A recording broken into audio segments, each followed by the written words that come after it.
Whoa. Oh my God, look at the color palette. Aw.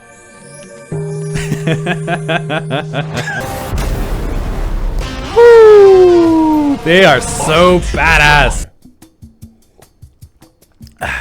Okay, good morning everyone. As you know, we've been watching a lot of the Hoyoverse animations and they've been absolutely incredible. In my last video, you guys bombed me with comments saying, hey, if you want to learn more, you got to check out the Myriad Celestia trailers, all of them. And they give us a lot of like background information on the characters. So gonna be a little bit of a different episode today. We're probably not gonna be super animation focused. I'm not gonna be in like critique mode. We're just gonna sit here, we're gonna react and we're gonna learn. I'm gonna try and add what I can here and there, but yeah, let's take a look. We're gonna watch all of them. This is the Myriad Celestia trailer, the Japella Rebellion. Sounds like something from Star Wars. Scene 47. All right, I'm really excited to check these out. Let's get into it. Kafka, Stellaron Hunter. How do you plead? The crimes you have committed are beyond pardon, but the Japella Brotherhood respects every individual's entitlement to the afterlife. Admit your guilt and embrace your punishment. I'm listening. How do the Stellaron Hunters plead to the following accusations? You breached the premises of the Tatooine Universal Auction, manipulated the guests, decimated the artistic treasures under the gaze of a devout audience, inflicted monetary damage amounting to over 860 billion credits, and absconded with the auction item. How do you plead? Guilty as charged, but not a devout audience. I did it. You infiltrated the cyber prison of Inupis, stole the Sigma Rod to deactivate the firewall, allowing a flood of data demons to enter reality, consequently propelling the world towards a judgment day, all in order to take the meta code. The meta code. How do you plead? I admit it, but those data demons deserve a taste of freedom.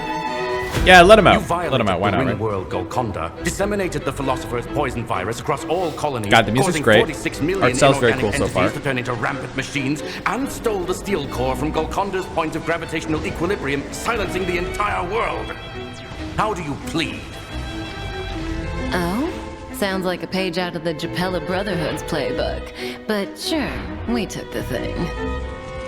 We took the thing. Her character design looks a lot like Maki from The Lore 51 Stellar from Chainsaw Man.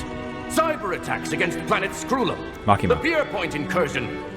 And so on. A total of 46 criminal cases. Do you admit that all these malicious incidents were the work of the Stellaron Hunters? If you ask me, it seems like the Annihilation Gang has their fingers in quite a few of these pies. But I confess, She seems so unbothered. I seems feel you like forgot something's gonna one, happen here. The Japella Rebellion. Oh!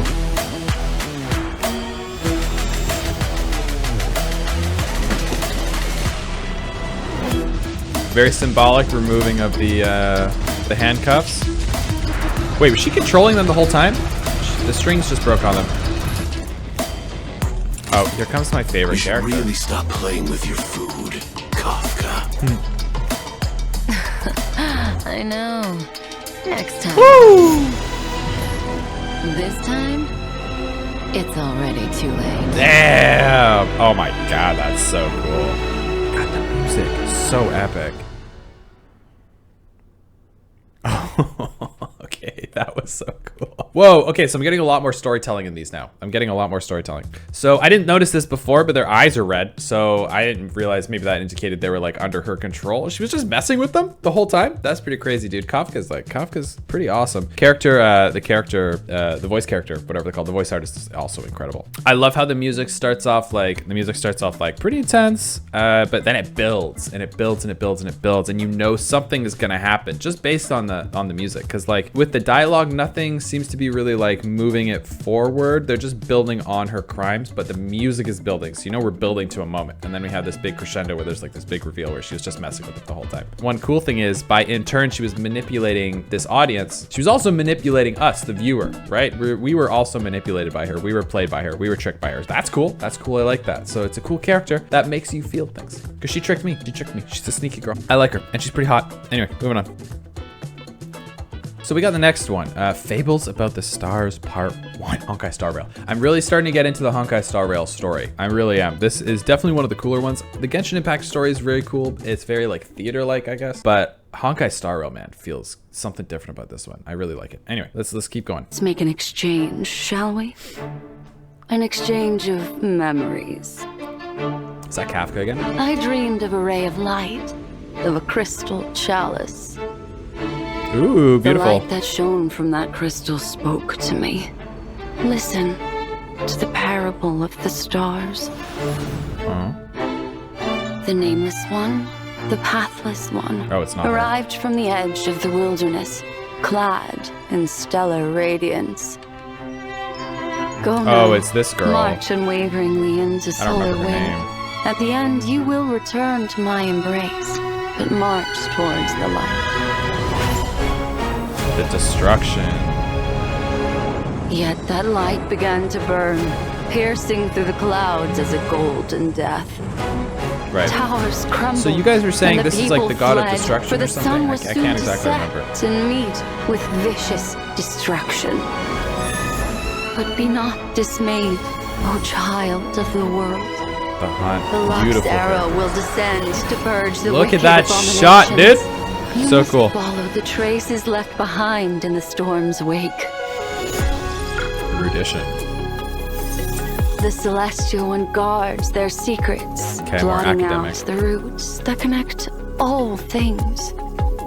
But they I are love how the silent, music's changing to like a suit shroud the of mist suit at the the theme of what we're center talking of the about. universe. Listen to the silence, and you will know where the stars are resting. That's a good line. Let your staff strike the earth, they say. Once and again. Got the dogs out. The I, tender I'm sprouts gonna have to go will back and grow watch to this the again. Sky, and the dew that falls from their branches will rid you of Ooh, that's so sickness crazy. and poison. Vanillity. Blindfold your eyes, they say, that the This is like approaching nothingness, darkness right? may strike no fear in you. Let it not burden your soul. Okay, well, the galaxy nor black hole. numb That's creative. Your stride. Oh, I'm gonna name him Open Gleebok. majestic gates, they say, and lift up the tablets of lapis. Read them Observation. aloud. Let the fire that forged the bricks and the ones that laid the walls' foundations be known. The harmony. Then they say, "Oh, you who have reached the end, enter into the paradise that envelops all. Join this great Ooh. choir and feast. Listen to the beating of billions upon billions of hearts. I like the harmonizing of the voices. In their embrace." Look upon the courtesan's Revelation. extravagance. The mariners. So and are these all like the gods Listen to the of infant this in a world? mirror, the waves as they enter the dream, Propagation. the tipping of the balance, The equilibrium. shapeless prince. There's a lot of stuff And here. Finally, Or are these just all like measure the balances world of this against universe? yourself, and take all such things to heart. This is the path you should walk, they say. Machiavelli, depart once more. Machiavelli. Countless shooting stars streak the sky tonight. Should you choose the right one, I like the sound design. it will carry your wish to thousands of distant worlds.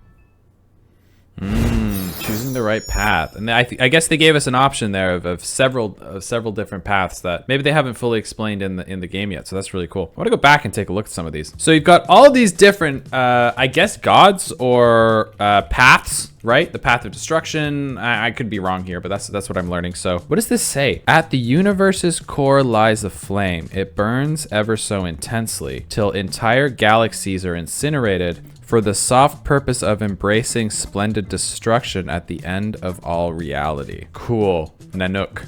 The destruction. That's cool. And I know in the game, right, there's like the different types of damage are based on this. So there's destruction. Am I right about that? There's like preservation, destruction, and this must be the god of destruction. He not gonna lie, he can get it.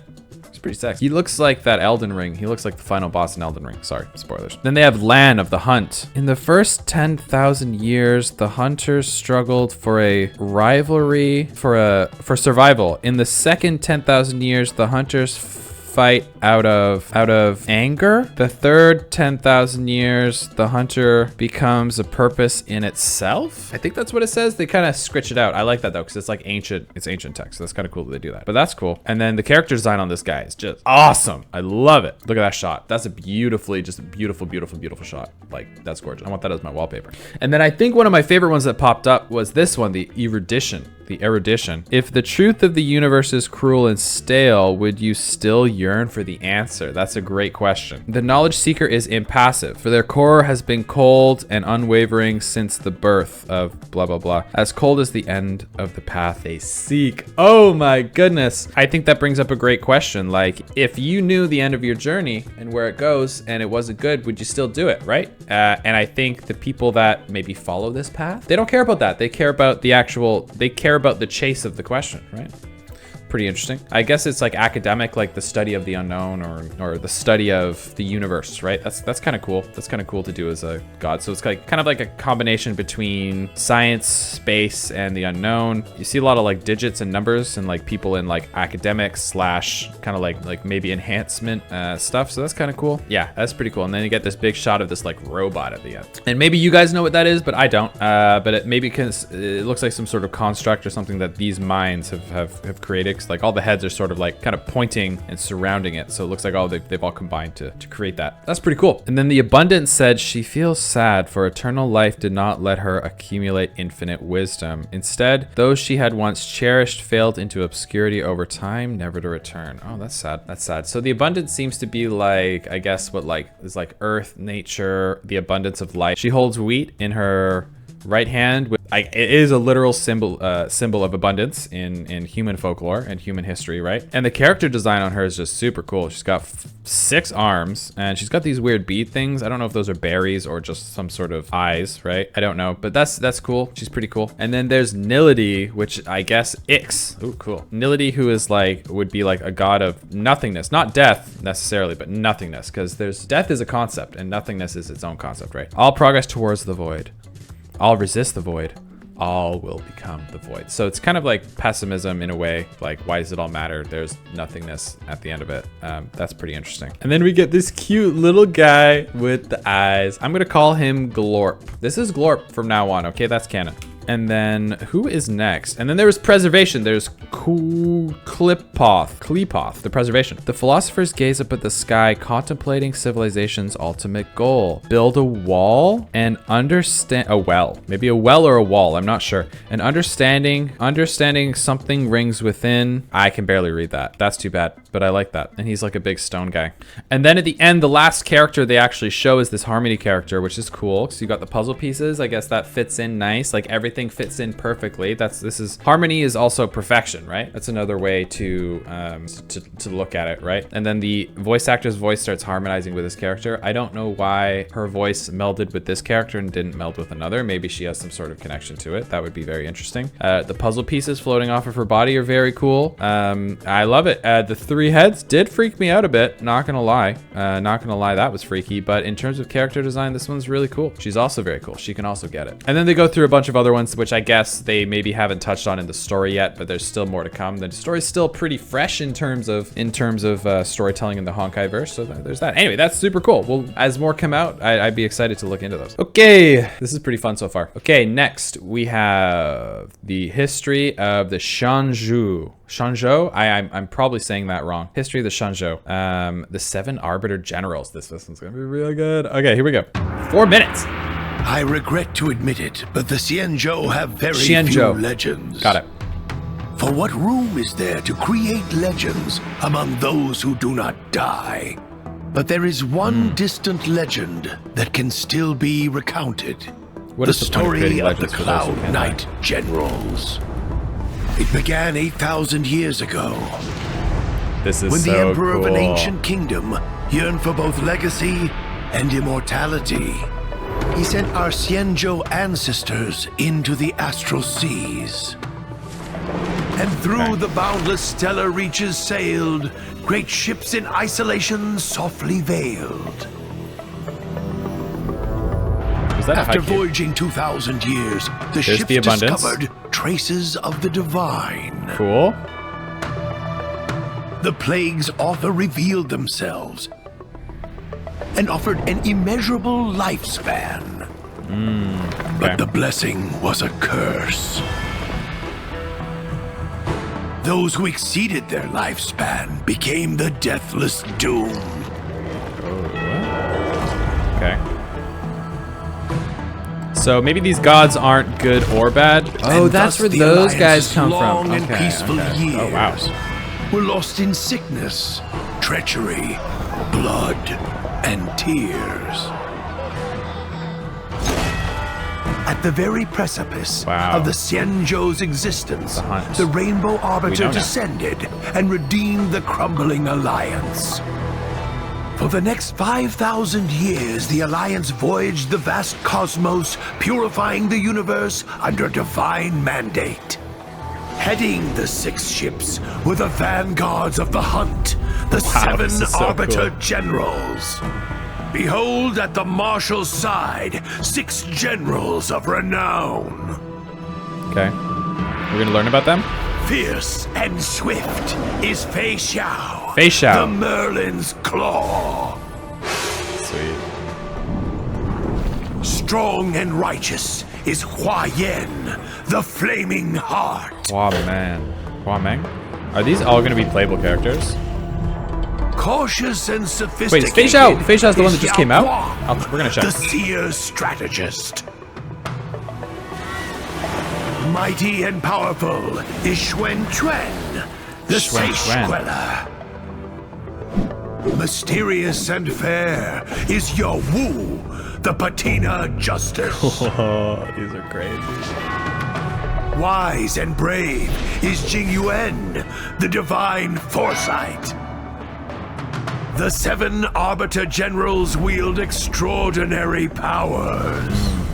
Intelligent and visionary Jing Yuan of the Law Fu is admired by friends and feared by foes. With skillful sleight of hand, the trap was set. Cool. The Borson soon, with crushing loss. Oh yeah, that's that guy's, I think we've seen him before, right? That guy's ultimate. This guy. An army must be of one heart and mind, where skillful sleight of hand Playing is like a little Chinese use. chess, right? I think you guys said that in the last The video. Cloud Knights entrusted their lives to me. I shall not fail them. Glory to the Xianzhou! Glory to the Cloud Knights! Glory to the Xianzhou! Glory to the Cloud Knights! The hunt is with us! Okay, so they're purging the galaxies. Quite the story, Master Gongshu. That was really good. That was really good. That was really good. Cool. So I'm pretty sure they've introduced some of these characters already. Hang on, let me take a look here. Let me just double check here. So from what I understand, maybe I understood this wrong because I was half paying attention to the art. I was half listening to the guy explain the story. But they, back in the day, they went out searching for whatever knowledge, power, something like that. They went on these boats onto the Celestial Sea or whatever they called it. And they ended up finding, as quote unquote, traces of the divine. Pieces of God, right? That's pretty crazy. That's pretty crazy. And I guess someone looked like the Abundance or something offered them a gift, eternal life, or a longer lifespan. They obviously accepted it because that is, you know, one of the core things that I feel like humanity in general is always searching for: a longer lifespan, live longer, you know, do more things. But it came at a cost. It came at a cost, and I guess we're gonna learn later on in this story that maybe dealing with all these gods, they're not good, they're not bad. They gave you something good, and then something bad also happens. So it seems to be very balanced, I guess, in a way. Anyway, so after these people have lived longer than their lifespan would, they become what seems to be corrupted, and they turn into those cool leaf things. I don't remember what they're called, but I saw them in the game before. And then the 7 generals or whatever went out to purge the universe of maybe that corruption, from what I understood. Anyway, so I've heard this name, Fei Zhao. Is this a character? Fei Zhao. Yeah, so this is the new character. Okay, so we're starting to see some of these characters come into play now, which is kind of cool. I'm not going to read all of this because I don't want to spoil myself too much, but Fei Zhao is now the Merlin's Claw of the Shanzhou Yao Qing. Is that how you say it? And one of the 7 Arbiter generals. Cool. Okay, cool. That's her. That's awesome. Overall, this was just like a badass. This was a badass trailer. This was so badass. I loved the way they introduced all the characters. The voice actor was absolutely doing work on this trailer, man. He was doing some work. Shout out to that guy. And I'm very excited to see all these characters. Maybe they're all out already. I don't know, but I would assume that, I think I've seen like 2 so far that I recognize. So there's probably going to be more. That's pretty cool. I love this character so much. This guy, his ultimate is super cool. Obviously, I guess they're imbued with like the power of the hunt, I guess. But I know Fei Zhao also has like a demon inside her, right? She has a wolf inside of her. So like that kind of like plays into the double, like, you know, you can be imbued with great power, but there's also like a downside to it. So I'm curious to see more about that. That's pretty cool. That's an awesome trailer. Okay, let's keep going on. I'm pretty sure I'm watching these in order. I'm pretty sure. History of the Shanzhou. I said it wrong again. Exodus of the 5 Dragons. Very cool. All right, let's see this one. I have traversed great lengths seeking a piece of history. The history of long the permanence. I too know little of the progenitor of all dragons. Oh my god, look at this animation. Before the dawn of history, long traversed the burgeoning chaos, seeking the answer to existence. And on that path, the revelation of the permanence was unraveled. I like the permanence, the circle. Came our emergence, us, long scions. I visited Liaris, a world encircled by 5 suns. The giant look at this artwork. The turn of day and night, the change of seasons, sheltering the lives within. Could the revelation of the permanence signify the timeless nature of one's greatness? The relentless pursuit of individual immortality will only breed an unending multitude of malevolent creatures. Such is the fallacy of the plague's author. So then does the permanence represent the continuance of bloodline? I also journeyed to the ancestral home of the Infernalian people, in the land of white embers. The undead dragon Typhon's breath showered flames on the land below. Wow, dude, I am in love with this artwork. Long scions are dispersed throughout countless worlds, living in solitude. In the vastness of the universe, the rise and fall of one race is of little consequence.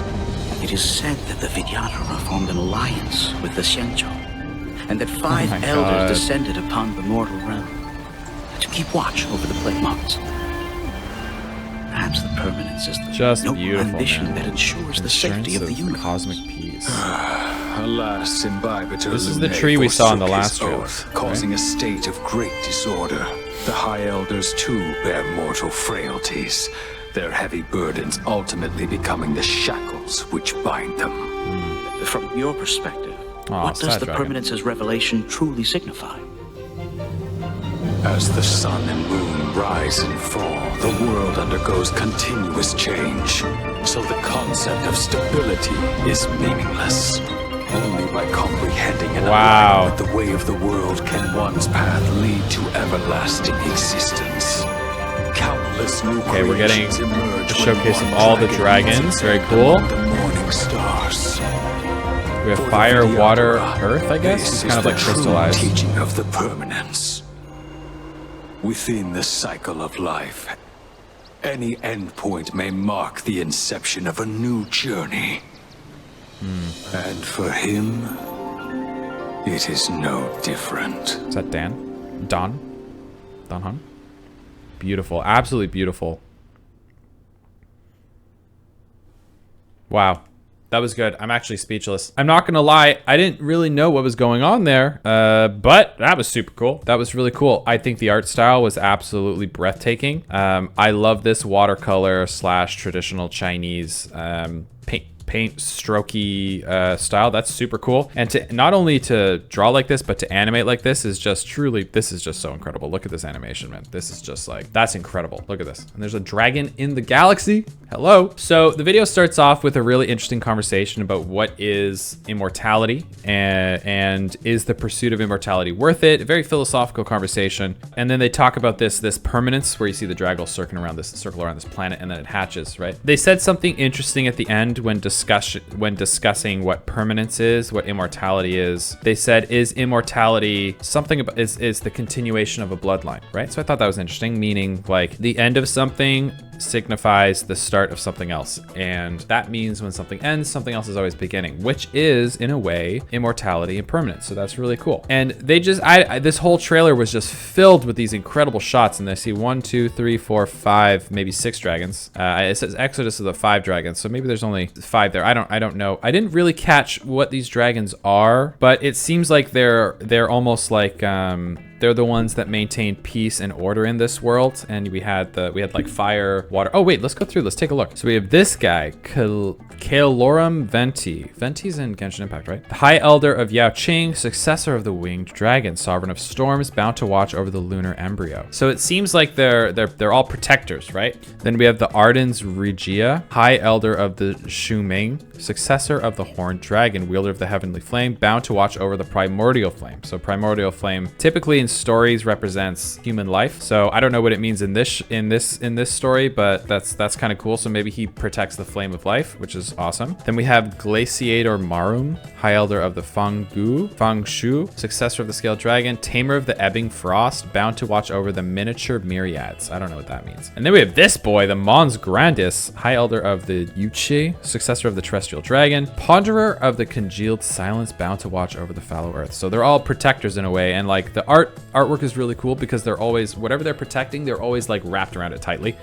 This guy's wrapped around the earth, right? This guy's wrapped around this glacier mountain thing. He's protecting his cauldron, the primordial flame, and then protecting the moon. So that's really cool. It's very, very cool artwork. This was an awesome trailer. Okay, next we got Cloud Knight's martial doctrine on swords. Traveling with you has stirred up my curiosity. What drove you to pick up the sword at such a young age? Well, I suppose there's no harm in telling you. Okay, we've seen these two characters before. Stories about the previous sword champion. He told me about her unparalleled skills, her unmatched prowess with a single blade. It inspired me that one day I could earn the title myself. So, it was the allure of renown. I also wanted to live up to the General's expectations and repay him for the gift of his teachings. Where would I be without him? Then you wish to forge deeper ties. It's more than that. One day, I'll run into battle alongside my Cloud Knight comrades, defending the Wafu and striking down those who threaten us, putting my abilities to their rightful use. In the end, it all comes back to fealty. I like how it's 2D, but they layer in them on top, almost like a storybook. Miss? Why did you choose the path Gives it like a sword? 3D element. I too was once shackled by fame and fortune, impeded by bonds and loyalty. But in the end, the sword moves beyond such notions. Cool. Okay, so I wanted to know more about her, because I find her very cool. Just a sword, an instrument determining life and death. Whoa. Nothing can tarnish its essence.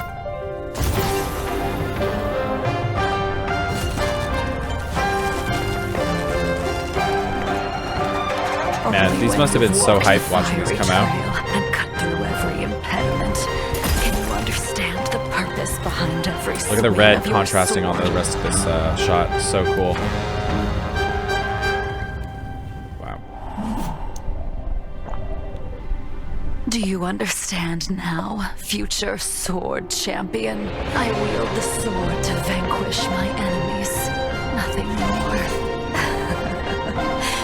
And now, our battle begins. Oh! Wow. Whoa, that was a good one. Okay, so you have two characters. I don't remember either of their names.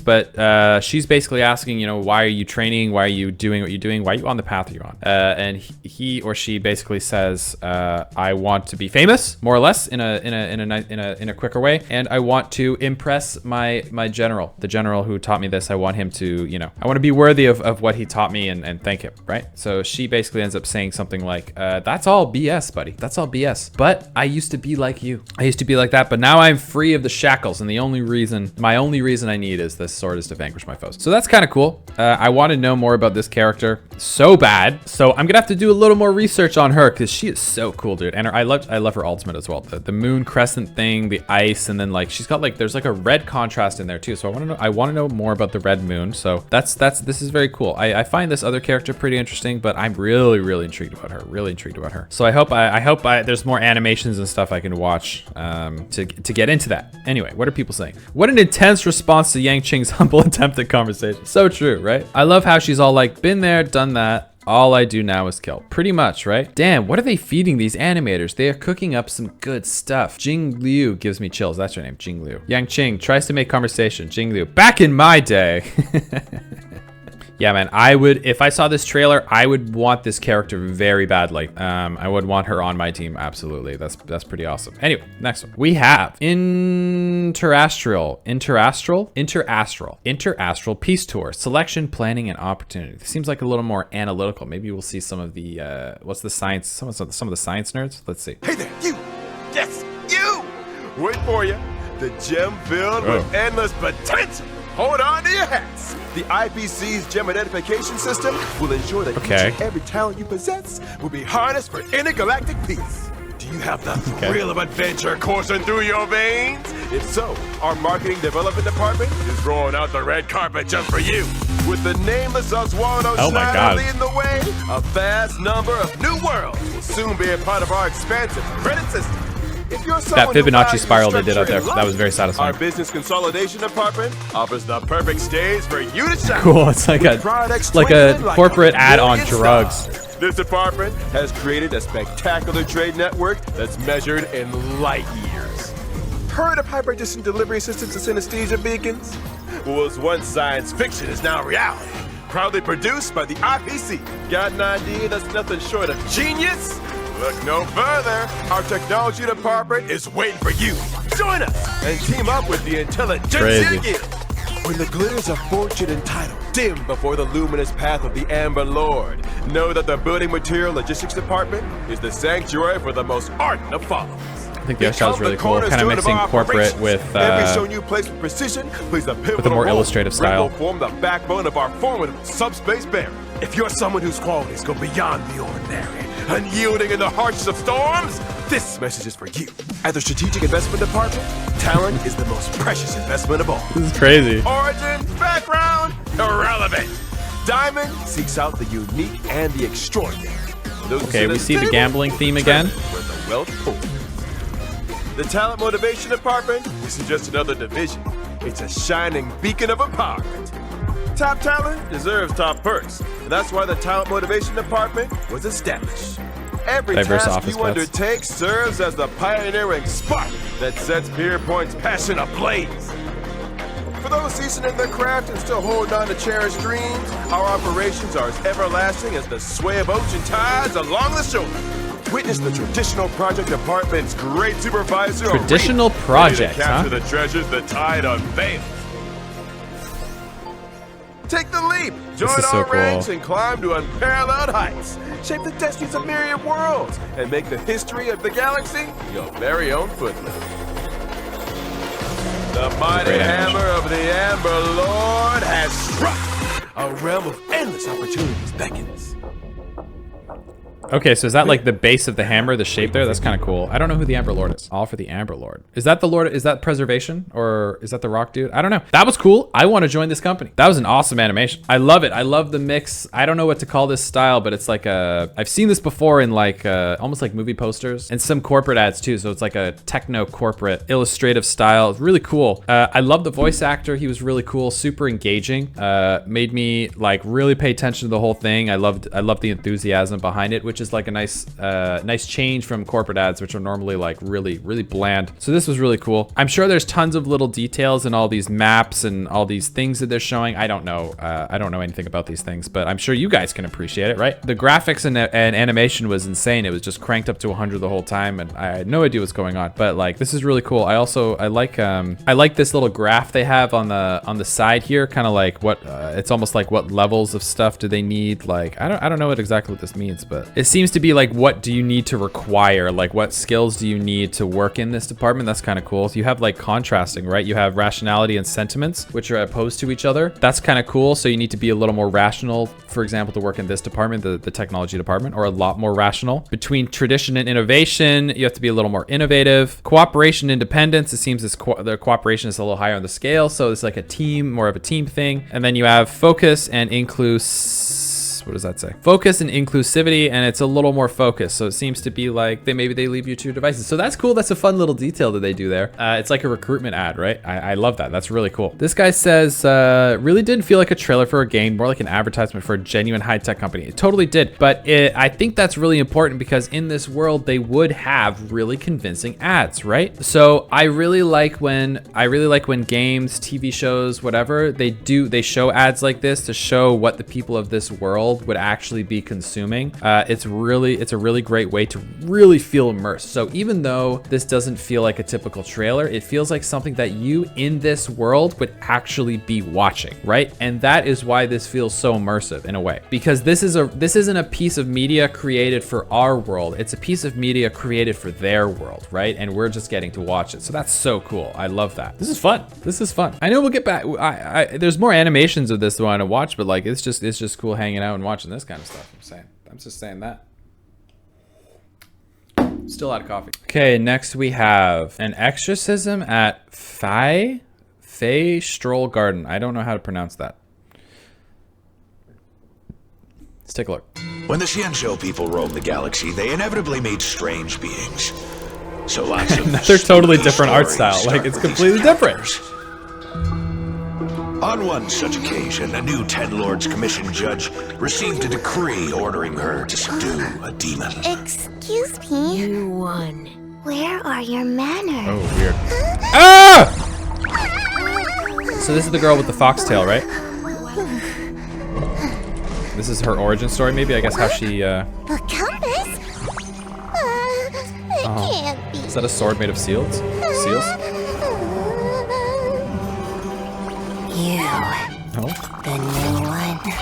Ah! These animations are super cute. Careful. Are you okay? Oh. Let me help you up. Hello. Oh.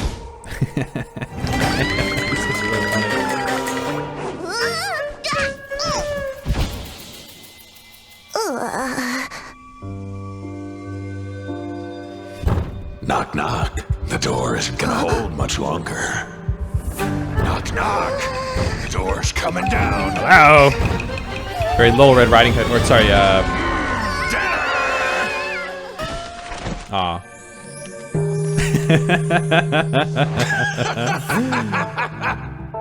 You asked for a spooky tale to grow some guts, didn't you?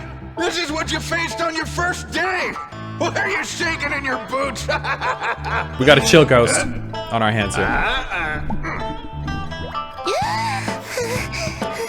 That's enough courage training for today. Where do you think you're going? This is so fun. Is that a Ghostbusters pillow? Oh my god, I love that. That was I wish that one was 15 minutes long. I wanted so much more of that. I can't believe that ended so quick. It seems like they really just they just needed someone to do this, and then they were just like, yeah, you'll do. Here's your compass. They kind of slapped her, and they slapped that in her hands, and they're like, you'll do fine. Just go take care of it. You'll do great. Don't worry. And she's like, okay. I really enjoyed this trailer. I wish it wasn't only 2 minutes, but I know this is such a this trailer has so much quality in it. Obviously, it's not feasible to make these any longer, but I guess tells a quick little story. It's fun. It does feel like it ended a little quickly. I'm just disappointed. But this was hilarious. There was a lot of humor in it. There was a lot of physical humor. The voice actors were absolutely killing it. These shots are hilarious. She's obviously way in over her head, but now she has some sort of powerful fox demon that's gonna help her out, and they're gonna go on shenanigans together. It makes me, I love this transition with the camera, how they pulled the background out a little bit and then like accentuated her face, or like made her face seem like it's kind of like the focal range is shifting. So that's kind of cool. A dolly zoom, that's what that's called. I didn't know what it was called in one of my previous videos. But we have all these hilarious shots. Her soul has left her body because she's so, you know, terrified. She's finally at peace. She doesn't have to be in this scary world anymore. And she's got the same little flick hair at the front. So I don't know. I love this trailer, man. I really enjoy this character a lot. I really enjoy the animation. I just think like the lighting is so cool. I love the contrast of the green and like this almost like peachy reddish orange. That's super cool. I love it. I like this character a lot. I wish it was longer. Everyone, we must protect this child by any means necessary. She's too adorable. Amen to that. This person says this was really well animated, and it really was. That was really good. All of these trailers have been so good. I wasn't expecting these to be so amazing. 145, how he pushes her soul back. I love this trailer. So funny. It is really funny, isn't it? I think they're pointing out this moment here where her soul has left the body, and he's like, oh, let's just get that. We got more work to do. This is only day one, baby. And yeah, she's got her cute little Ghostbusters pillow. That's really cute. Obviously changed around for copyright infringement purposes, but we all know what that is. That's an awesome trailer. I wish there were 1,000 of these. I could watch these forever. Okay, next we have Transcendent Ruan Tunes, Blushing May Blooms. It's a rhyme. Mother, your letters are always welcome. The plum blossoms bloom and wither, and I occasionally catch a scent of loneliness. This is the DNA girl, right? Once again, I'm thinking back to the research in my childhood. Still don't know much about her. No man's land. That comfy cabin, teeming with boundlessly joyous forms of life. Those days are unforgettable. Oh, I understood the it's like an old god. Of the universe too early. I was different than every other kid around me. Wow, that is crazy.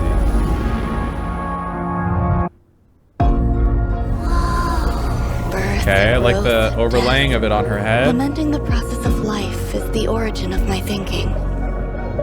Lamenting the process of life. I began to realize that I longed for something pure. Attachment involves the insular cortex, which controls anxiety and pain. The laws of emotion can be easily broken down. Children will become more well-behaved when they receive random rewards. When I discovered how easy it was to cultivate a planet, I began to feel... Hello! That was cute. I don't know why they did that. I increasingly understand that I long for more fundamental research. Recently, I've had some different thoughts. Is such a headache. At first, I was terrified of its appearance. It is born of wonder, does not resist, and does not grieve. It is the closest thing to the feeling I had when I was a child.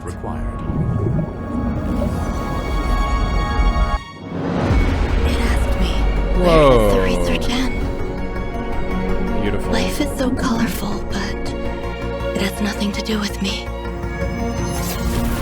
I explore the mysteries of the universe and seek deeper answers. What a transition. I have nothing to lose and nothing to gain. If life is cultivated and reproduced, you can dissect remembrance, control equilibrium, deconstruct beauty, and reproduce permanence. I will understand life and touch on these conceptions.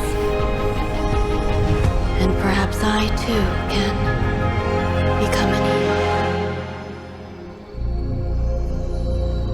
Very interesting. Is she gaming right now? Worry not, my dear assistant. I will reward you. That's good. Okay, I wanted to know a little more about her, so that's pretty cool. So she's just a science nerd, dude. I love the transition into this grayer world of the unknown, and it kind of like when we were looking at one of the first trailers where they were talking about the study of the unknown, right? The science guys. They asked the question, would you keep doing the work if you knew nothing laid at the end of the path? Basically, that's what they're saying. And I like when we look at the end, it seems like this world is like gray. It's very devoid of everything. Almost like the building blocks of life, maybe, or where like the gods reside. It's always gray and there's kind of like nothing. So that's kind of cool. I love this shot of when she dips into this world. We get like normally you see a transition of gray into color, so it was really cool to see this transition kind of done the other way around. That was kind of fun. We get a really anime shot of her falling in, and then everything's like kind of gray, nothing, and then all the color like kind of peels off of her. That's pretty cool. She descends into what is essentially nothing, and then as she touches it, you know, her maybe representative of her understanding kind of like brings this gray, dull world a little bit more to life. Kind of shows that like it's still pretty unknown. She understands this colorful world in front of her. It's beautiful. It's filled with the knowledge of understanding. But this one, she only has pieces of it, and she only has little cracks of her influence. She's just maybe just beginning to scratch the surface. That's how I see that. That's kind of cool. Pretty sweet. Where's her instrument, dude? I saw her instrument in the trailer. That wasn't in this one at all. Like such a beautifully animated trailer. Again, I wish it was 10 minutes long. This was cool. I thought this was more of a shout out to Lovecraftian themes. You know, sometimes there are these like unfathomable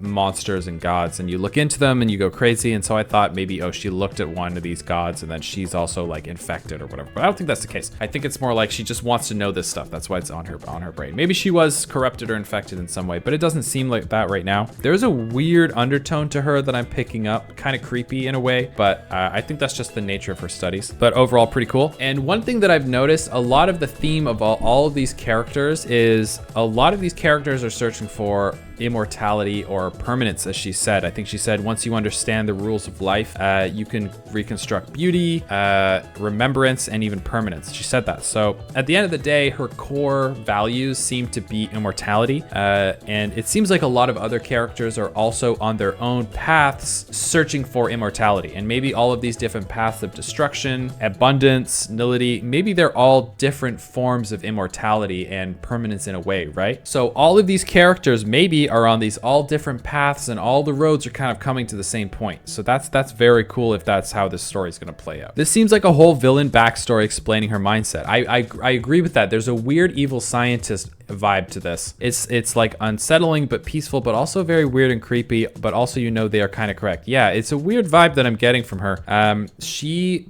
basically said something along the lines of like, I just do it because I do. I am. This is what I am, and I just do it. Was not expecting her motivation to be becoming an Aeon. I don't know what an Aeon is. Let me see. Aeons are mysterious, godlike, higher dimensional beings in Honkai Star Rail who preside over the universe. Okay, cool. So basically searching for like some sort of demigod or godhood. Cool. Okay, I can kind of see, digging into a bit, I can kind of see why people like this character a lot. She's like, has potential to go absolutely off the rails. Like if she's just one of those characters that's like, she's digging around in stuff that can have very, very disastrous consequences for herself and humanity and others. That's cool. That's cool. She's, I'm nervous. She makes me nervous. Okay, next we have A Night of Everflame. Scene 33. Penacony, planet of festivity. Penacony. Oh yeah, you guys love this one. A haven for the cowardly. The family has summoned guests for its grand celebration. The golden blood will flow from the destruction. A little more of a realistic style. Ooh, kind of like goats symbolizing demology, demonology, and maybe satanic ritualisms. Gosh, I lit a fire in your eyes and showed you music of the string. This is very occult-like. Serenade the celebration and hush the harmony into muted awe. It will be done, Father. Yeah, a little more 3D, like hyper-realistic. And taught you mastery of the blade. Temper it with sulfur, name the elation, and let the performer's blood and tears pour into the abyss. As you wish, Father. Katerina, I kindled a flame in your heart and granted you blood of fire. Use your wrath to shatter the preservation sanctum and build their gold to create a statue of our savior. You got it, old man. Got it, old man. So locking that apple away. Constance at last. My most ambitious and exceptional child. There is nothing more to teach you. Whoa, that was a gorgeous transition. With our Peliconi's midnight hour, strip away all they hold dear and leave naught but the remembrances to E. She won't be necessary. I can take them alone. Yeah. Katarina, a little pessimism might be wise. What if we all end up dead? Looks like they all have different versions of flames, right? That's kind of cool. Since when have those on the path of destruction feared death? Lovely. The cello. Still, it is wise to plan ahead. Are these all going to be playable characters? Oh! Yeah. What I is don't like our that. fallback if things become perilous? Pretty badass though. fall back. Such a thing does not exist. Destruction is brave and heroic. To cling to life is to delay in cowardice. Relish That line goes hard. savor its invitation. Prepare this beautiful dream to welcome its new master from Fedora.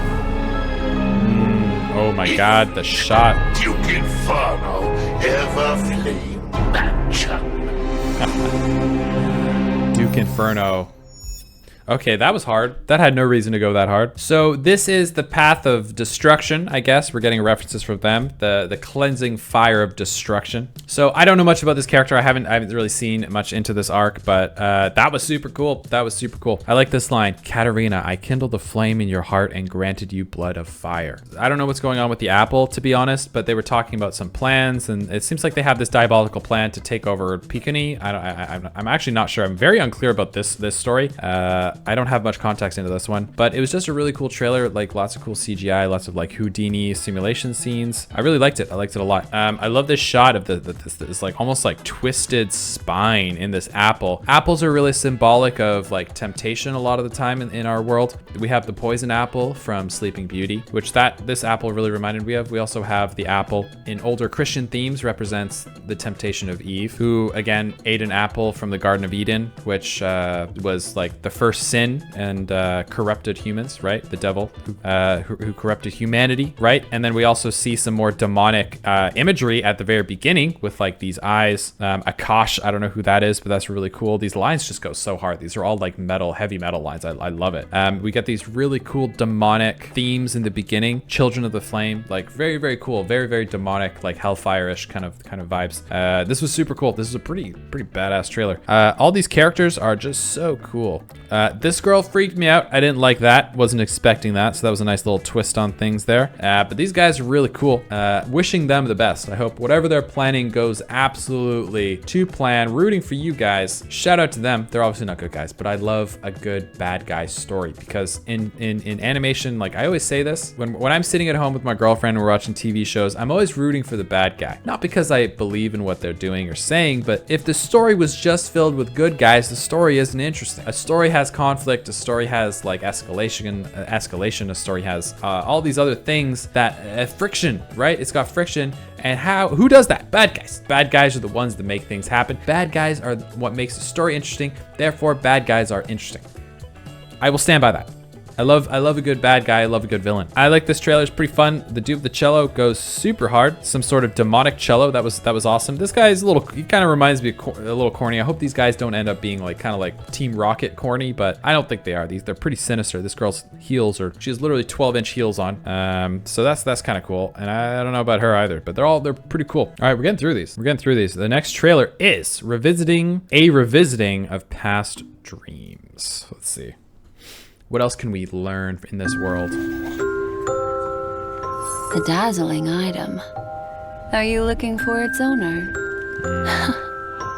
Allow me to divine, using your memories as a medium.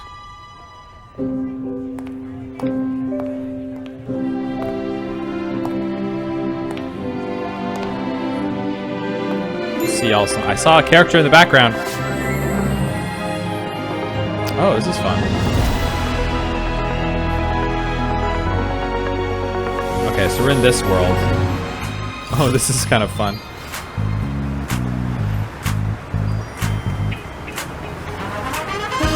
I like how it's like the character, she's kind of like divinating by exploring through his memories, right? I just saw another character there. I saw Sparkles. Love like the jazzy swing house music. This is really cool. And it's a great way to show the environment and show like the world that you're about to be involved in.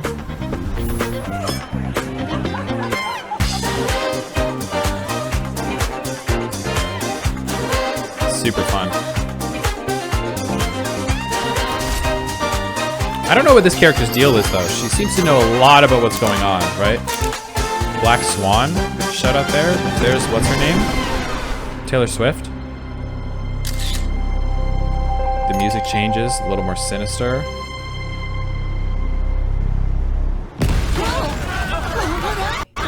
you hear that? Don't go over there! Where's that come from? Oh, let's go find out.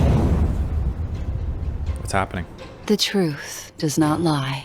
Neither do memories. The truth does not lie, huh? That's interesting. Line.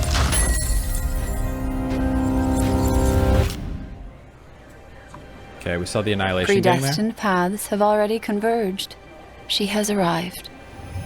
Excuse me, has anyone found a makeup mirror? Thank you. I was looking for it for so long. Oh.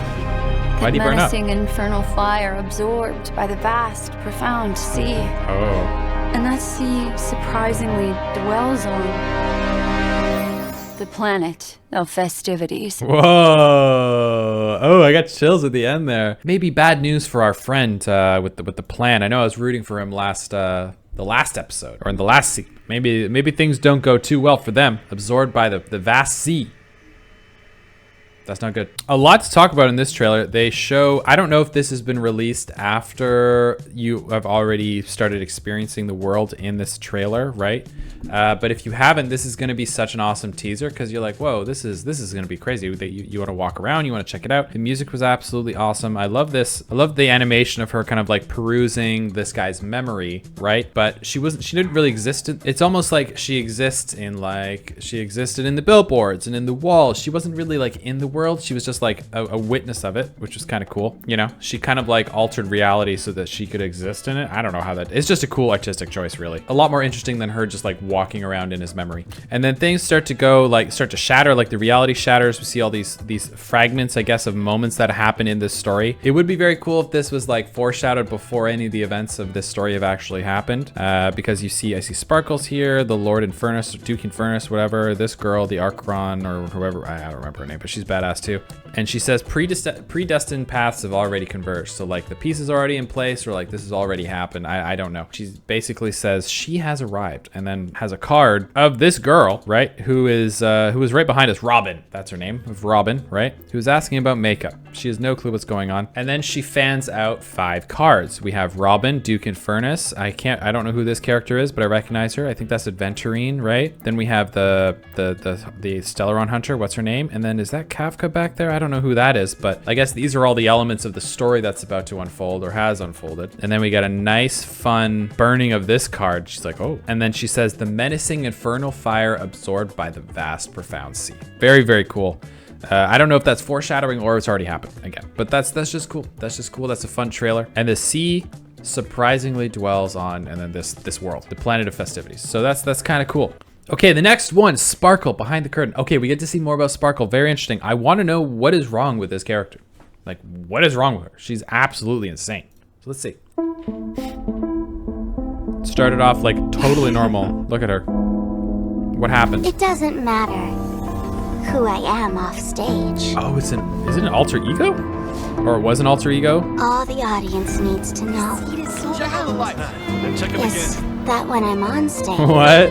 Okay. I'm just Sparkle. Okay. It's you, my beloved mask. When I'm happy, She's masking, bro. you're smiling too. When I'm angry, you're still smiling. When I'm sad, you keep on smiling. Okay. You're like a veil that I can hide under. The one wearing the veil, that's Sparkle.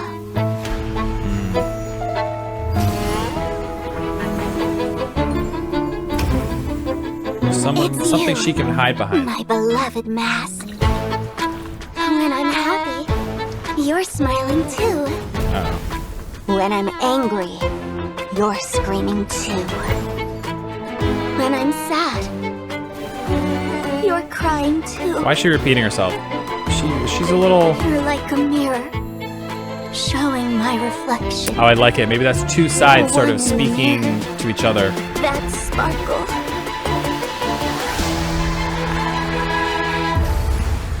Interesting. It's you. You hear a theme in the My background? beloved mask. When I'm happy, you're screaming. Uh-oh. When I'm angry, you're crying. When I'm sad, you're smiling. You're like a face staring at me. I'm not Sparkle. Okay. No. I am Sparkle. So, when I realized life was just a play, I wanted to leave the stage. Because off stage, cool. There's an even bigger stage. What do you say? Who's the real Sparkle?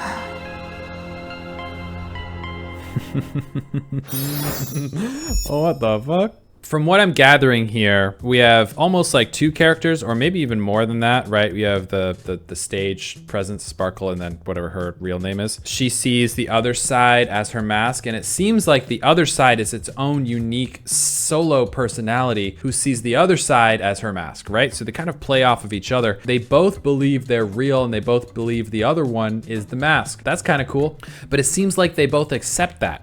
A lot of the times when you have characters that have, you know, multiple personality disorder, they're at odds with one another, they're battling internally, they're always fighting for inner control, but it seems terrifyingly that these characters exist peacefully within each other, they accept each other, they're just cool with being like, I don't know who's the real one, we're both just chilling anyway, like life is just a play, none of this really matters, so whatever, like yeah, it's one, we're two existing things in one thing, and we're insane, that's cool too. I like the repeating of the script, it makes me feel like, wait, didn't I hear that already? It makes me feel like I'm crazy, makes me feel like the character's crazy, it makes me feel like everyone's crazy. And then every time the script repeats, it gets a little more insane and you're like, okay, there's something a little weird here. And then the third time the script comes around, it's kind of warped and twisted. It says like, when you laugh, I'm screaming and all that stuff. So we kind of like, as these iterations sort of like replicate and continue on, it gets a little more corrupted each time, which is really cool and also absolutely terrifying. Again, so she's absolutely insane. I know in the other trailer she has like a gun that's like, she plays like Russian roulette with herself and stuff, and she talks about elation and all that. So again, I think she's an absolutely fascinating character, and she's super cute too. I love her character design. Like I love the long hair and the bells and all the stuff. So cool. She's super cool, dude. This character is a lot more complicated than I expected. Amen to that. Sparkle? I was Sparkle once. They put me in a mask, a fox mask, a smiling fox mask, a crying fox mask when I smile, and a mask makes me sparkle. Sparkle?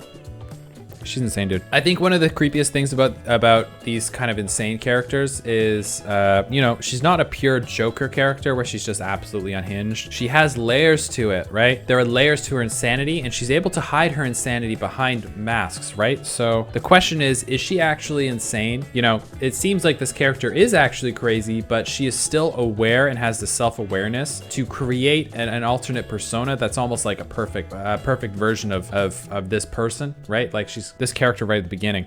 This is her. This is the mask. And then when she's on stage, maybe the real one comes out. I don't know. It's absolutely insane. There's multiple. It's not just like good and bad. There's multiple layers to this because she has to exist in this world where she can't just be insane. She's got plans. She's got stuff she wants to do. So if she was just running around being insane, it wouldn't work. She needs this mask, right? But the mask also needs her.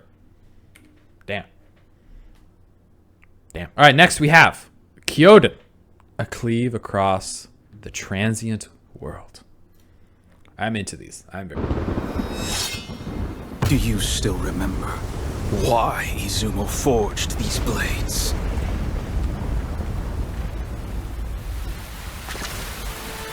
Okay.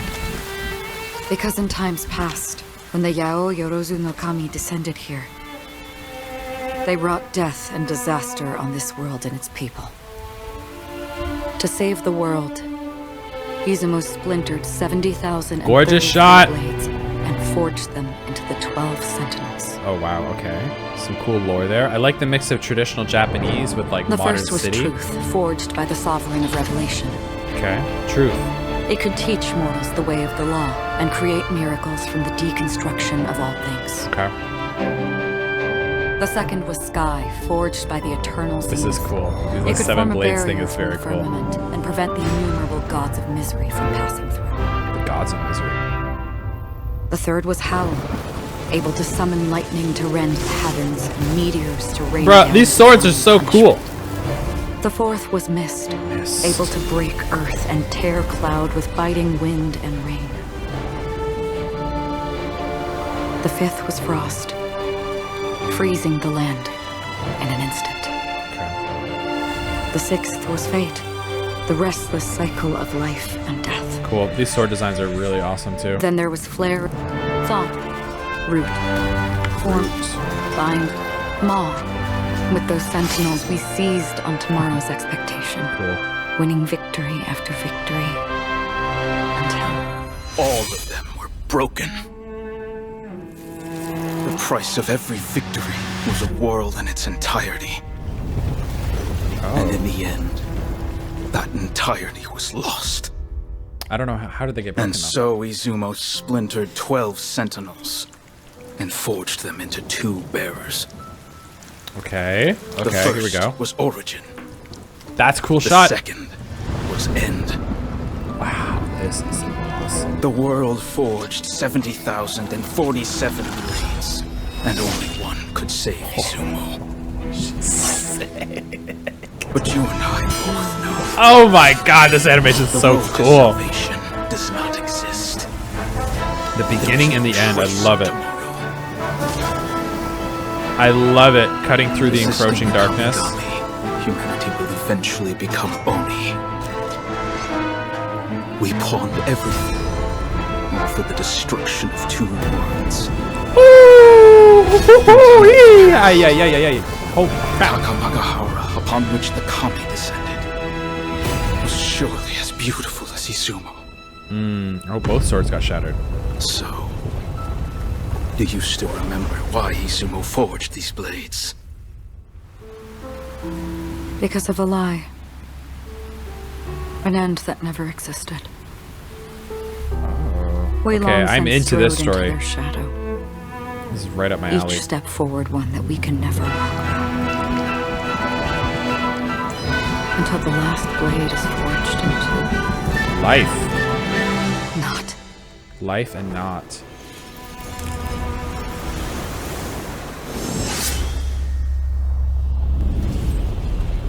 Whoa! Oh my god, look at the color palette. Look at all these swords. Whoa! And yet.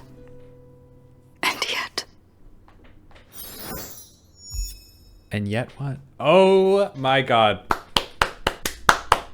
That's my favorite one so far. Those 12 swords are literally 12 Herrscher references, and the last 2 are Origin and Finality. And very, very cool. Very, very cool. Some Honkai Impact 3rd shout out there. That's pretty awesome they tied that in. I love seeing HI3 players commenting and comparing. This brought back some old good memories. That's really cool. It's really cool to see that like the old gnarled Honkai Impact players who are all in their 30s and 40s now are coming out, getting out of their wheelchairs to talk about this game, this new game. That's pretty cool. She's not just a Mei variant. She is Mei, but who failed to save Kiana. Oh, that's sad. I remember when we went through the some of the stories of Honkai Impact. I remember that whole arc was like really cool. This to me is an almost perfect trailer. The artwork is absolutely incredible. The style shifts a couple of times, but it all stays within a similar theme, right? The storytelling is immaculate. I love it. I love the story. I love the story gets, we cover thousands of years of lore, but it perfectly covers it. The voice acting is beautiful. The animation is absolutely gorgeous. Supremely beautiful choices in color. The color palettes were absolutely incredible. I love everything about this trailer. They introduced like 12 different swords, maybe possibly characters, I don't know. All the designs were absolutely incredible. There was tons of emotion. The story was like beautifully told. It's only 4 minutes long, and like you basically understand everything, but you're still left wanting more. So it was like the perfect amount of storytelling with mystery. This whole thing with the origin and the end is just so cool. I love how the shots are composed. It's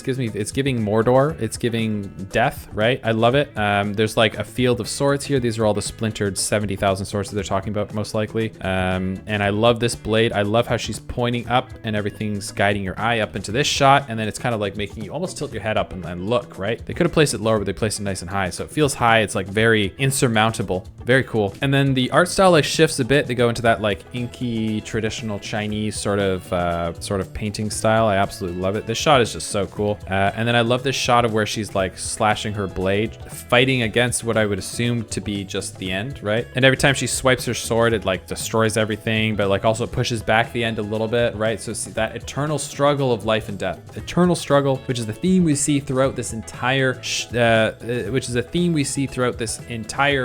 storyline, right? Really just the battle of life and death, because the pursuit of infinity and of perseverance in itself is a battle of life and death. Figuring out how to become immortal before the inevitable happens to you, before you die. And then that really ties back into that cool conversation we heard about in Dan Hong's trailer about like, well, is immortality just, maybe it isn't one life being forever, it's the end of one life and the start of another. Like it's just a continual, is it the cycle, right? Or is it the continuation of one life? I think this is super cool. I love the theme. This character design is just awesome, dude. I just love this character. This shot of her slicing the end, which is kind of cool. I don't know what that means for the world, but that's kind of cool.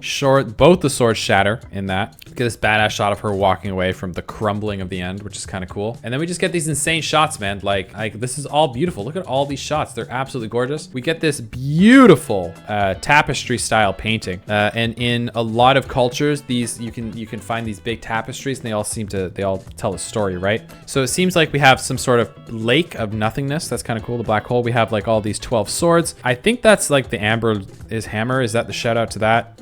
And then we've kind of like a transition into modern times, right? And then at the end of the tapestry, I think it looks like we have 2 swords. We have the end, and then we have the beginning, and this is kind of representing maybe their battle, their conflict between the two. Like, look at the color choices. They're absolutely stunning. And then it's absorbed by nothingness. Beginning and the end, separate from nothing. I think maybe they're making a distinct difference there, because the beginning, like creation and destruction, are a separate thing from nothing, from null, right? Like in programming, for example, you have the number 0. 0 does not represent nothing. It's still something, right? It's still 0. It's a concept, but null is nothing. Null is not 0. It's not 1. It's not anything. It's nothing. So having a null value and having a value of 0 is 2 very different things in programming. I'm going on a tangent here, but there's a similarity there. Anyway, I love this trailer. I absolutely adore this trailer. Kyoden, a cleave across the transient world. It's pretty much perfect. This trailer is perfect in almost every way. Artistically, story-wise, I love it. All right, next we have, what do we got here? If we had wings. I'm guessing this is like Robin's, it's gonna be a bit of Robin's backstory. That's interesting because like Robin had a weird vibe to her too, so I want to know what the deal with that is. Please, it's Robin. Thank you for tuning into this interview.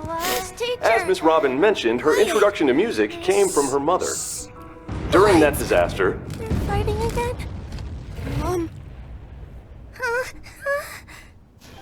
Don't be afraid. Look here. It's a bird! Look, a bird! I want to hear more of Miss Robin's story. Do you know her, Miss?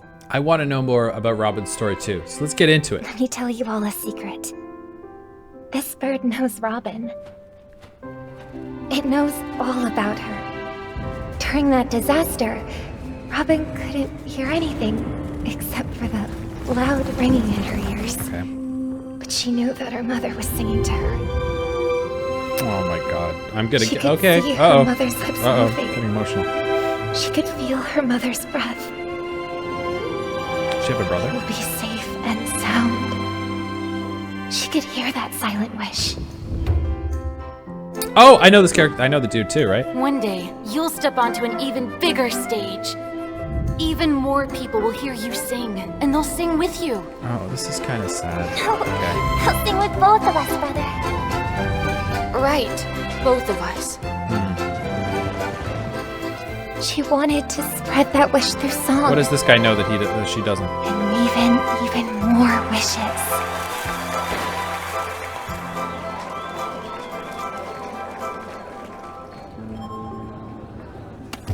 But behind the beautiful sounds, there were noises of disharmony. Fried chicken. I'm hungry. Sounds of every form encircled her. The gazes of many followed her. Okay.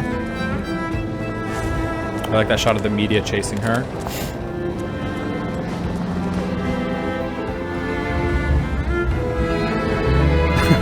Oh, it's her!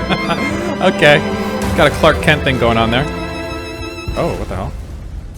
She thought about fleeing, but something always stopped her. Because a singer could never turn her back on her audience. Or herself. Aww. The self that others protected. That wanted to protect others. This is so wholesome. That others forgave. That wanted to forgive others. That wanted to make her wishes come true. The self that wanted to make others' wishes come true. This rotating For animation every is fun. self, I like this. for Like a every record. wish, Yeah, it's a record. That's cool. Couldn't give up. Miss, I also want to sing on stage and sing for Miss Robin. Can my wish come true? Of course it can. Let's start now. The songs you sing, she will absolutely love them. Oh god, this Miss is kind of Robin. sad. I want to be a doctor. I want to keep singing when I grow up. The fighting's almost over. Brother, our wish is slowly coming true. What happened to her brother? This is Where the is he? end of our interview. It is reported that Miss Robin has now left for Penacony. Dear friends, we hope to see you again on the Penacony planet hype of is festivities. real, dude. The Penacony hype is real. Oh my god, dude. Jeez. God, that was like, it's cute, it's extremely wholesome, it's so depressing at the same time. It's soda pressing.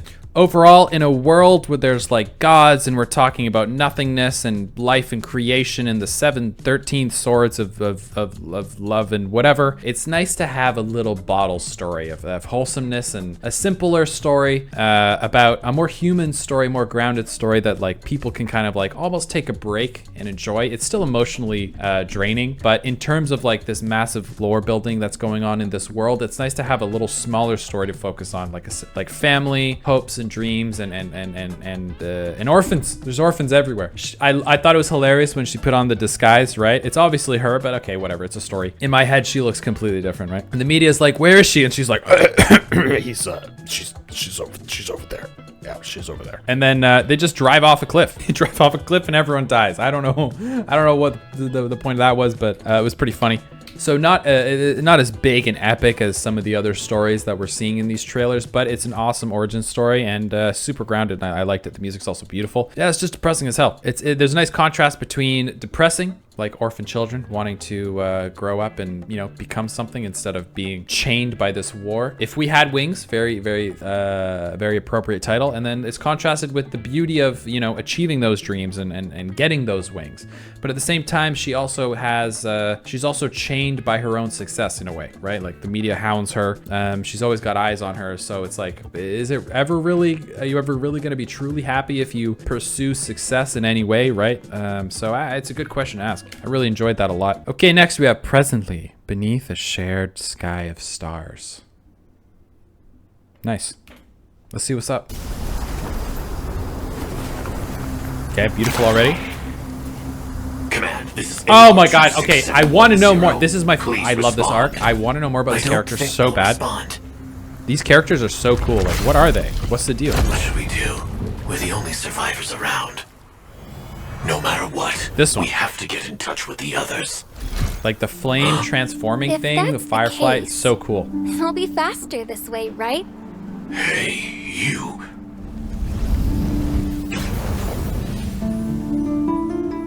I understand.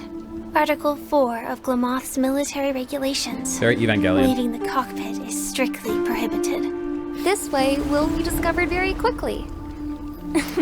Even though we'll be punished. That can't be helped.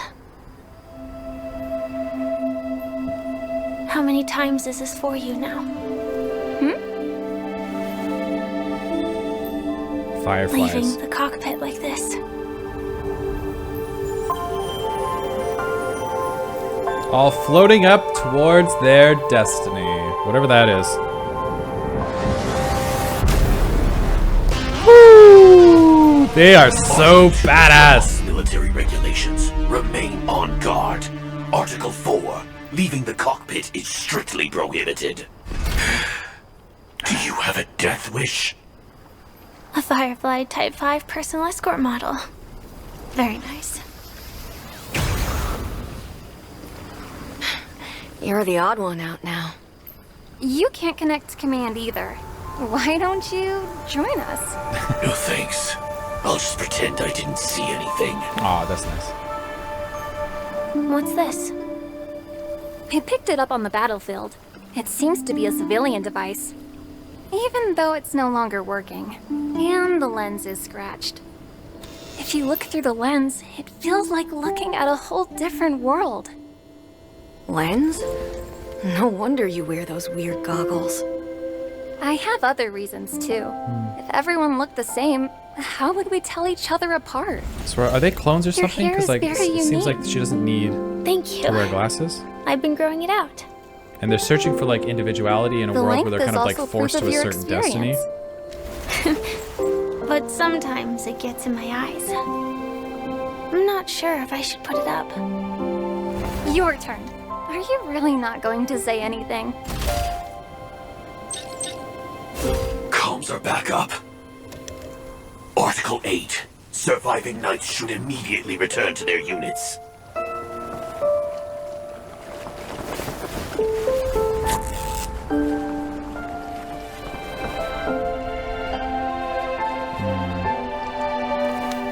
Looks nice.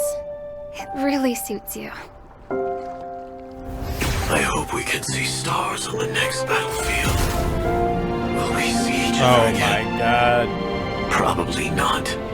What if the war ends? Then we should be able to find each other.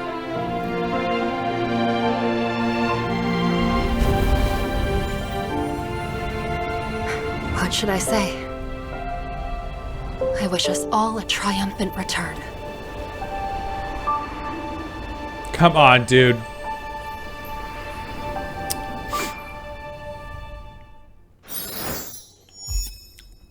I'm not crying. I love the tragicness of this story. I don't know what's going on fully. It's like they have a destiny to die, right? In glorious battle. Some of these characters, like her, seem to be discovering their individuality. And when you discover your individuality, you're also discovering and learning about yourself and what your own will is. Like, what do you want to do with your life? Like, maybe I don't want to die screaming in a war and burning up into flames and glory and whatever.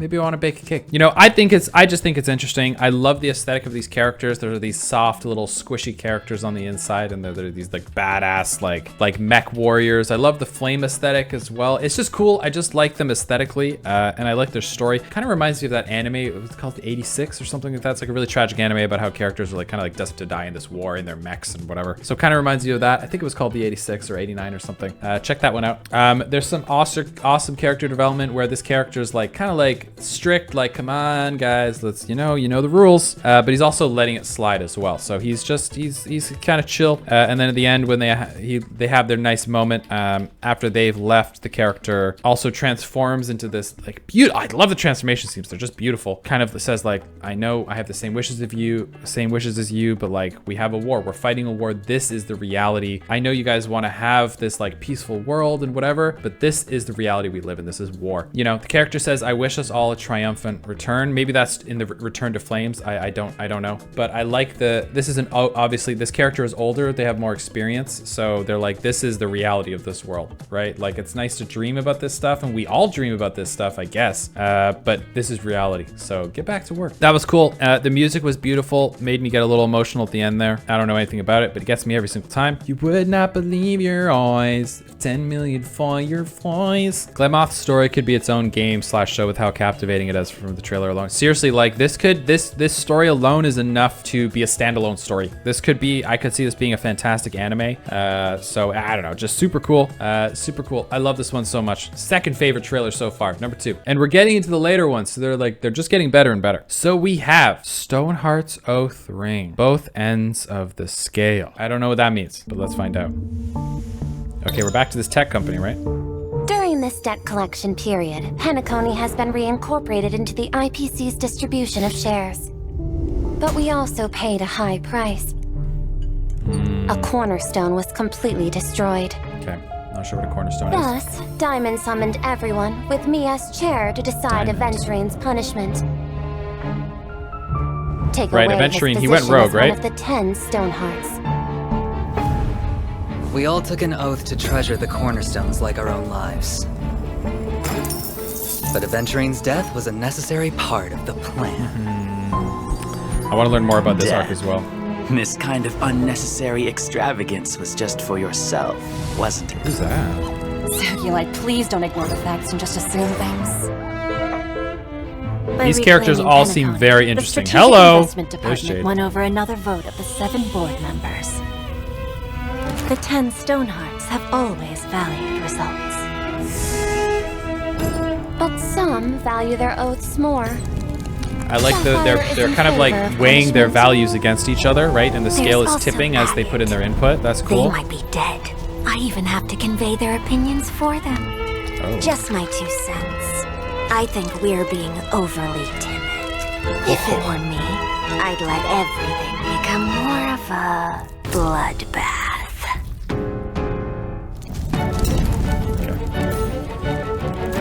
Amber prefers to remain neutral. This is her vote. But as an Intellitron, I think there should be more justice in your life. There's so many characters, dude. Even in every arc, there's a million characters. As expected, the final verdict comes down to this. 4v4, the natural outcome. Everyone here has always been so united.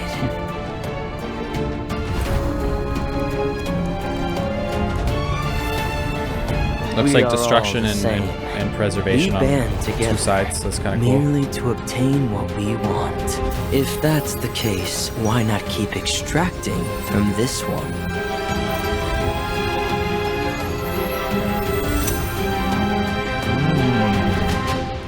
You can come back. Your time isn't up yet.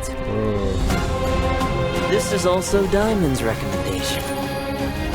For the war among the eons, we shall give it our all. The mighty hammer of the Amber Lord has struck. Since we bear the duty of the Stonehearts, even if we must risk our life and limb, we will follow the preservation to the end. All for the Amber Lord. Cool. Okay, so they're on the side of preservation. That's kind of interesting. Preservation versus I guess the Annihilation Gang was like destruction, so they tried to bring like destruction to this, and then I'm sure there's more that happened, but that's pretty cool. Who are the Stonehearts? Hang on, I gotta know this. The 10 Stonehearts, officially known as non-performing asset liquidation specialists, are a group of high-ranking terrestrial Peace Corporation. Okay. Peace Corporation. Executives within the Strategic Investment Department operating under the leadership of Diamond. Diamond, blah, blah, blah.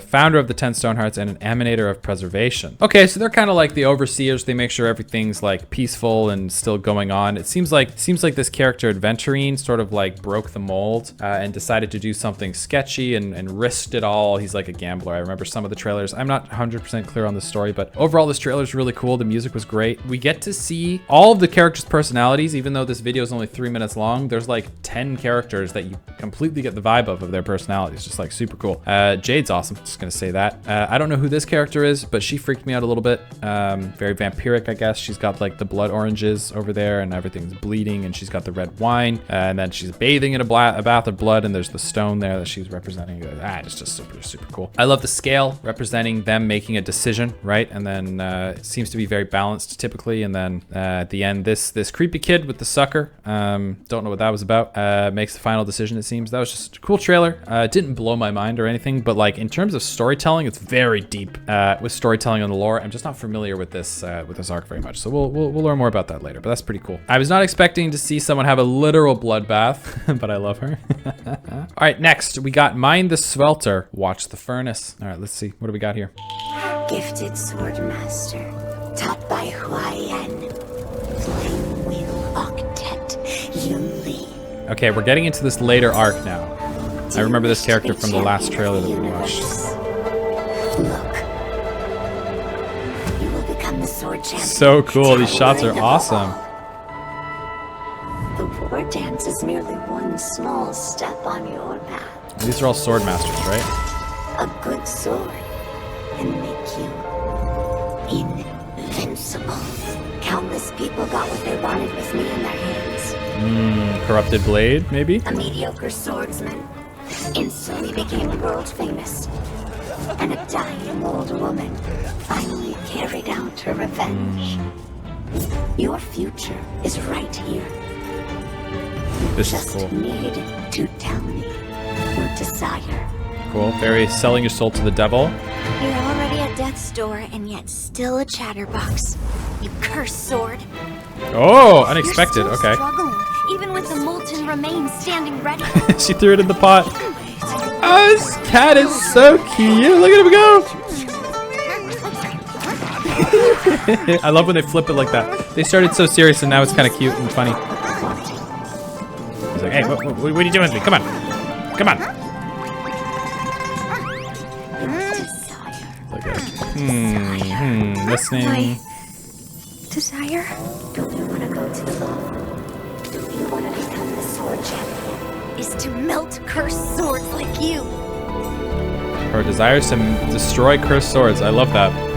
The truth behind you fulfilling human wishes is that you devoured people's wills and turned them into zombies. But humans should be the one to decide where their sword points. The war dance ceremony? I couldn't care less. But the sword that will be the victor's prize. You I thought that was my stomach, dude. I'm so hungry. I thought that was me. Eat first, then go back to melting swords. Oh, what a nice, complex character. I thought it was going to be simpler than that. Berry pheasant skewers. Berry pheasant skewers. Berry pheasant Just skewers. wait a little bit longer. You can get some once we're on the Lawfu. That's awesome. So they kind of flipped it a little bit there. I really like that. I thought they were going to go down a more traditional route of storytelling where it's like this cursed sword and then you've got this person corrupted by the sword and they're getting what they want. They're extremely powerful. They're hard to stop. And then they flip it right at the end and then it gets kind of cute and funny with this cute little cat. Look at him. It's so cute. Look at him just doing stuff. He's just like always overwhelmed. I love him. I want this cat. I want him in my life. And then it turns out her actual wish is to destroy cursed swords. So she's like, you know what? I will get what I want, but you're not going to like what it is, buddy. I love the humor that's around this character. Her other trailer, her character demo was also really funny. Probably the hardest I've laughed in the entire Honkai Star Rail universe so far. So it's cool to see that they're carrying on with the theme, but it was nice to see some background where she's like, she has a serious story. Like she's got a very complex story where she, for some reason, despises cursed swords. I guess she doesn't like what they do to humans. Maybe it's happened to a parent or a loved one or something, or maybe she just doesn't like it. Just a cool character, singularly focused on one thing, except she's hungry.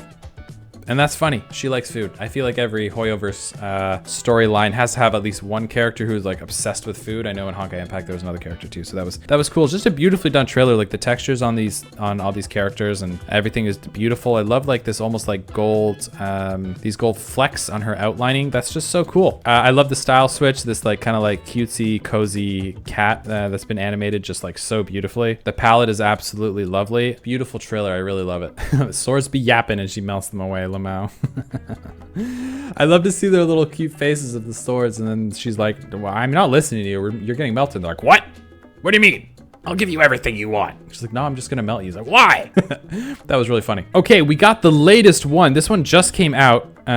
This one just came out 13 days ago. So this is brand new. I've been very excited to see this. So this is gonna be a great way to end the video. We have the arrow that seeks the stars. I'm very excited. This has been super fun. I've loved every single one. It's super cool to get a lot of flavor with all the characters. I've absolutely enjoyed it. But let's take a look at this one. Let's see this one. Hopefully this one's better than all the other ones too, because they keep getting better. 主奏は将軍の魂を弔うためにある。Beautiful. またあの光。So this is the new character that just dropped, right? この矢が She's so cool, man. 流れ星を追い越せるか。She's one of the generals, right? かつて私たちは食料として死ぬか。Great transition into a past memory or a past story with the arrow. でもあの光を見つけた。それは言った。ただ So beautiful. The music is so incredible. ただ速さを求めろ。ただ前へ進め。Another parallel of the battle of life and death. That looks like the general. 遵守の矢印 Whoa, okay. 私はもう地を這いつくばる獲物じゃない。奴らの指揮を決める力が。 I like it. Ooh, interesting. That might have been CGI. 聖球の勝利。老公を打ち、樹下の災いを鎮め。単身敵陣を破り、功績を上げる。天撃将軍がいる以上。 The Merlin's Claw, that's her. I love her character design too. I absolutely love it. ことはできない。意味物はまだ残ってる。天地はまだ自由じゃない。 This storyline is gonna be insane, dude. This is so epic. 私こそその矢よ。 It's so anime, dude. It's so anime.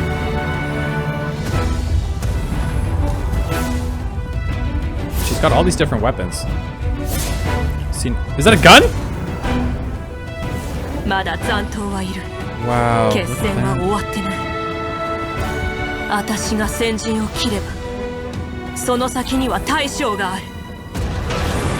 Look at that. Oh my god, this is so cool. Big Naruto vibes. 足りない。まだ足りない。 The red and blue is so cool. 向き合うという。遵守は死ぬまで止まらない。